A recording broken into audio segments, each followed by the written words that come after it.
ओम श्री भगवत वासुदेवाय नमः। राधे राधे। जय श्रीमन नारायण। हरे कृष्णा। आज हम सुनेंगे पुरुषोत्तम मास महात्म अध्याय 28। तो चलिए मन में भगवान नारायण का ध्यान करते हुए कथा को शुरू करते हैं। श्री नारायण जी बोले, चित्रगुप्त धर्मराज के वचन को सुनकर अपने योद्धाओं से बोले, यह करदय प्रथम बहुत समय तक अत्यंत लोभ से ग्रस्त हुआ, बाद में चोरी करना शुरू कर दिया। इसीलिए प्रथम प्रेत शरीर को प्राप्त, बाद में वानर शरीर में गया और हम इसको बहुत सी नरक यातनाएं देंगे। हे भेंट, लोक धर्मराज के गृह में यही क्रम श्रेष्ठ है। इसी प्रकार चित्रगुप्त से आज्ञा प्राप्त होने पर भयंकर भट्ट लोगों को चित्रगुप्त की आज्ञा शीघ्र वैसा ही किया और उस ब्राह्मण को पीटते हुए प्रथम प्रेत शरीर में करके फल रहित वन में रखा। वह ब्राह्मण प्रेत योनि को प्राप्त कर उस निर्जन गहन वन में तृषा से अत्यंत व्याकुल होकर भ्रमण करता रहा। ना तो उसे खाने के लिए भोजन मिलता था और न ही पीने के लिए जल। प्रेत योनि में होने वाले दुख को भोग कर बाद में फलों के चोरी करने से होने वाले बानर योनि में गया। सुंदर शीतल जल और छाया तथा फल पुष्प से युक्त जम्बूखंड के मनोहर सुंदर कालंजर पर्वत पर वहाँ इंद्र से बनाया हुआ उत्तम कुंड है। मानसरोवर के समान पवित्र, शत पुरुषों से सेवित, पापों का नाश करने वाला, देवताओं को भी दुर्लभ मृग तीर्थ नाम से प्रसिद्ध था, जिससे श्राद्ध करने से पितर लोग सद्गति को चले जाते हैं। वहाँ पर देवता लोग दैत्य के भय से मृग होकर निरंतर निर्भय स्नान करने लगे। इसीलिए विद्यमान लोग उस कुंड को मृग तीर्थ कहते हैं। मनुष्य शरीर को प्राप्त कर वह ब्राह्मण वहाँ पर फलों के चोरी करने के पाप से प्रथम वानर शरीर को प्राप्त हुआ। नारद मुनि बोले, त्रिलोक को पवित्र करने वाले रमणीय मृग तीर्थ में पाप कोटि से युक्त वह दुष्ट वानर कैसे वास करता है? हे नाथ, हे तपोधन, मेरे मन में संदेह को काटो, क्योंकि आपके समान गुरुजन का अपने शिष्यों के विषय में कभी भी गोप्य नहीं होता है। सूत जी बोले, हे विप्र लोग, इस प्रकार नारद मुनि से प्रेरित होने पर अत्यंत प्रसन्न तपोनिधि नारायण भगवान नारद मुनि का सत्कार करते हुए बोले।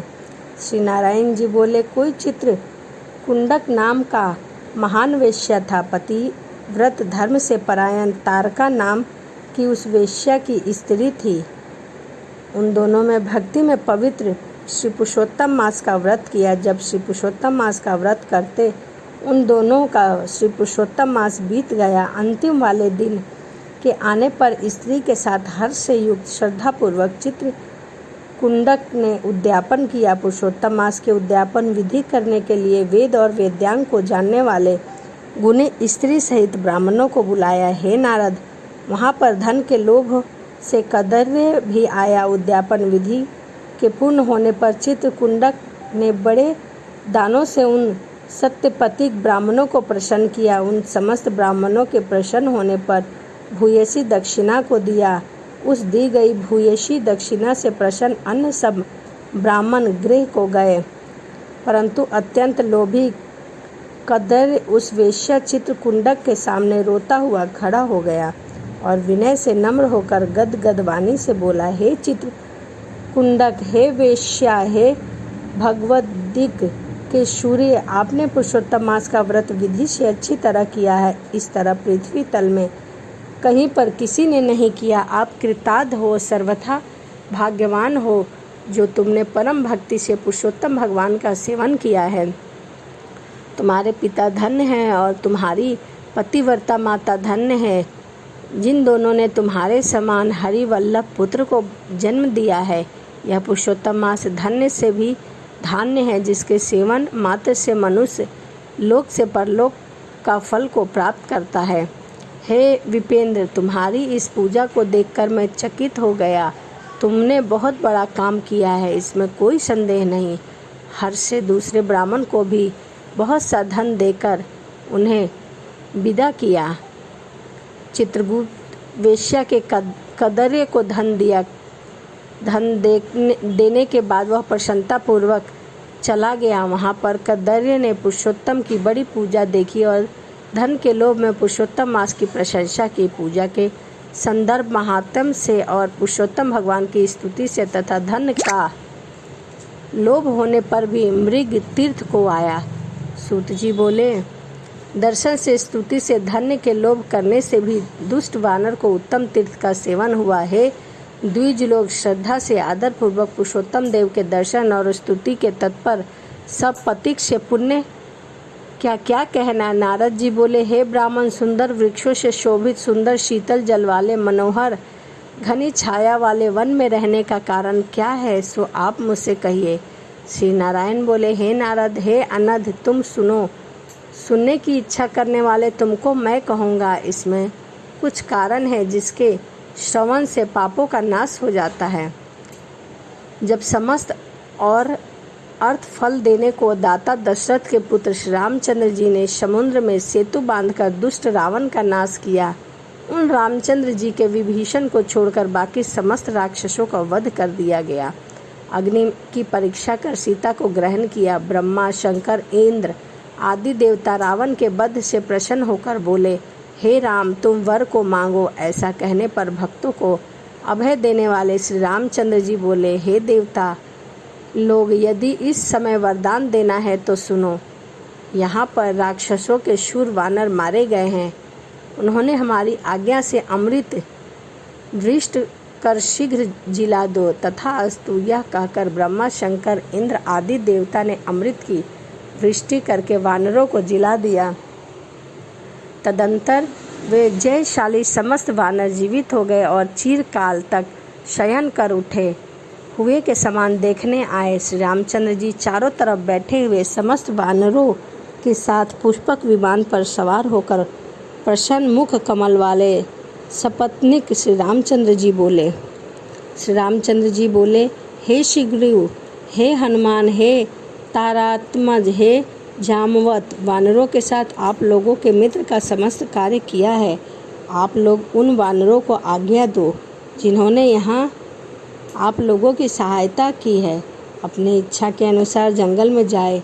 हमारे ये दीर्घजीवी वानर जहाँ जहाँ वास करें वहाँ के वृक्ष पुष्प फलों से युक्त हो जाए, नदी मीठे जलवायु हो जाए, शीतल जल वाले सुंदर तालाब हो, इनको कोई भी मना नहीं करे। हमारी यही कामना है। इसलिए श्री रामचंद्र जी के प्रभाव से जहाँ जहाँ वानर जाति लोग वास करते हैं वहाँ वहाँ जल वाली नदी और सुंदर तालाब होते हैं। पुष्प पत्र से युक्त सुंदर फल वाले बहुत सारे वृक्ष होते हैं जिस पर बहुत मीठे और स्वादिष्ट फल लगते हैं। जहाँ जहाँ प्राणी निवास करता है वहाँ वहाँ अवश्य जाते हैं, क्योंकि बिना भोगे कर्म का नाश नहीं होता, ऐसी वेद की आज्ञा है।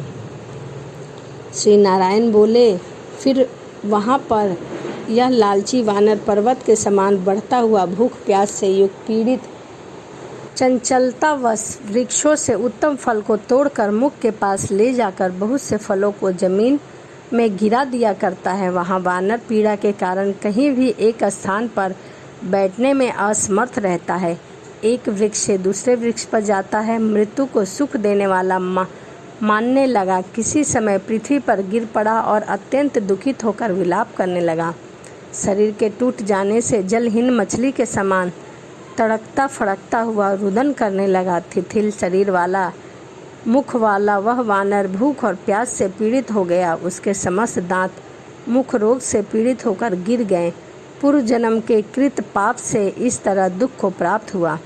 इस प्रकार नित्य प्रति निराहार रहते हुए वानर को देव योग से श्री पुरुषोत्तम मास आया। उस पुरुषोत्तम मास में भी उसी प्रकार शीतवान आदि से पीड़ित रहा। किसी समय बहुल पक्ष से गहन वन में विचरण करता हुआ प्यासा वानर कुंड के पास पहुँचने पर जलपान करने में असमर्थ हुआ। भूख से युक्त भी वह ऊंचे वृक्ष के ऊपर चढ़ गया। एक वृक्ष से दूसरे वृक्ष पर जाता है।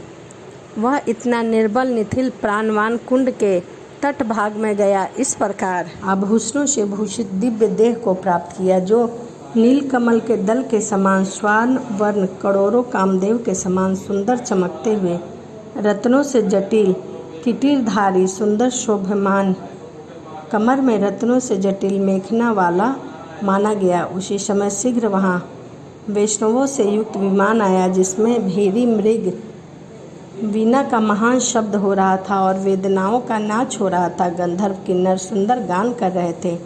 ऐसे उस विमान को महाभाग दिव्य देहधारी वानर देखकर अत्यंत खुश हुआ और पातकी मेरे को यह सुख कैसे हुआ? यह विमान सुख बड़े पुण्य आत्मा को मिलता है।